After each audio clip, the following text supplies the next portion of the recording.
Like to start a bit onto your personal journey. Would you like to share a bit about how has been the journey to know two different people on the spectrum, like two of your own son, they are on spectrum and they're two such different individuals. To see them grow, to teach and support them from the perspective of a mother as well as a working professional. I'm sure many parents could relate and probably understand their situation a bit better. So when I heard that, I'm going to have twins, I was very excited. It was the first time that in both the families, someone was going to have twins. So the whole family, everyone was very, very excited. And bringing home these two tiny babies was the beginning of a remarkable, overwhelming, and very surprising adventure. Um, so every stage of raising my twins had its delights and dilemmas. So as they grew a little bit older, the older twin, I noticed that he was a very happy baby, busy doing his things, listening to songs, singing, humming rhymes, taking apart and fixing things. Yeah, so he appeared to be a little Einstein at work. Yeah. Whereas the younger of the twins, he's the cutest baby with the sweetest smile, but then he would just get into these inexplainable episodes of screaming.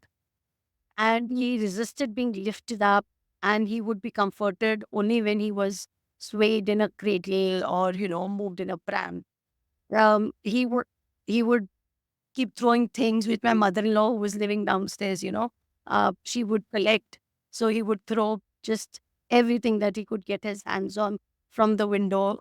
And so he was a little, Newton, I would say, um, who, and also an Archimedes because he just loved water and he would keep trying, all kinds of things in water. Yeah. So it was lovely to have them, and it was on their third birthday, exactly on their third birthday, that they were diagnosed autistic, and that was the first time that I heard the word autism. I mean, 2000 when they were diagnosed. Yeah. Unfortunately, I was not able to find any support where I was living. I desperately needed help after their diagnosis. And so I moved to Delhi. And here I lived alone with my boys and managed the pressures of adapting to a new city, managing household chores, helping them, caring for them, supporting them, with very less support myself. Yeah. So basically, I did not want my children's life to be limited by the predictions of the doctors and therapists that I had met. Um, I realized that their learning was different, uh, and they needed to be given more opportunities, uh, try. And I knew always that with the right kind of supports, they would be able to learn. So I started to learn about autism. I just read all possible material I could get my hands on. I underwent a training, became an educator, and with more learnings from the training I had, and the training, that I gained by working, the learning that I gained by working with my children, I was able to help other families as well.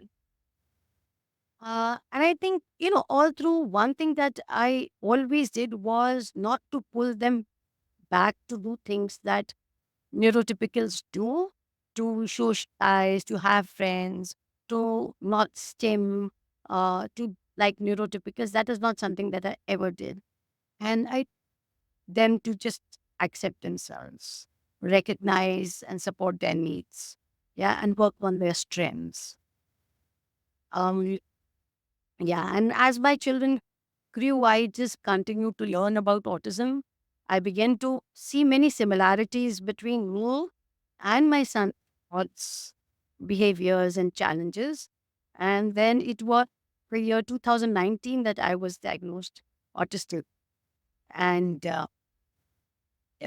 so, yeah, it sounds a bit crazy because having worked in this field for this length of time, and having autistic family members, working with autistic children and adults, I did not realize that this also applied to me. Yeah. Which goes to show how recent the understanding of autistic women is.